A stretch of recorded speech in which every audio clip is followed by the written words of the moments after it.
এই চিঠি আর গানের অনুষ্ঠানে বন্ধুর চিঠি নিয়ে চলে এসেছি। প্রথম চিঠিতেই বন্ধু লিখেছেন কবিতা, শিরোনাম ওর চোখের অতলে।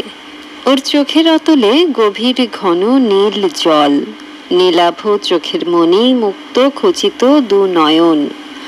আকাশের সাদা কালো ধূসর মেঘের যত রং মেখে নেয় নিজের সমগ্র শরীরে রামধনু রঙে।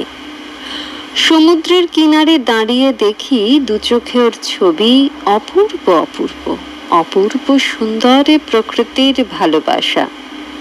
শান্ত শীতল ছায়া হৃদয়ে বয়ে যায়, মন দিশে হারা। ওর চোখের অতলে বারবার হারিয়ে যায় শিশু মন। মরীচিকার গভীর অরণ্যে জলের সন্ধান কি দারুণ। কল্পনায় বাস্তব ঘুরপাক খায় চোরা বালির বাঁধ গোলক ধাঁধায়।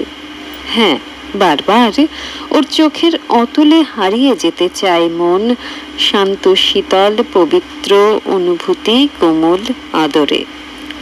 গোপাল দাস, সিঙ্গুর জলাঘাটা, হুগলি থেকে পাঠিয়েছেন পত্রখানি।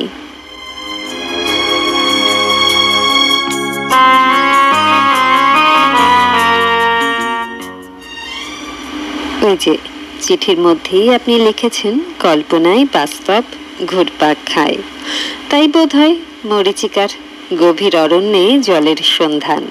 আহা, কি দারুণ। সত্যি তাই, কবিতার মাধ্যমে উঠে আসুক এরকমই কল্পনারা, যারা বাস্তবে হতে পারে নাকি, বাস্তবায়িত হতে পারে নাকি তা জানা নেই, কিন্তু কল্পনায় যা আমাদের মনকে নিয়ে যায় এক অন্য জগতে, রূপকথার সেই জগৎ।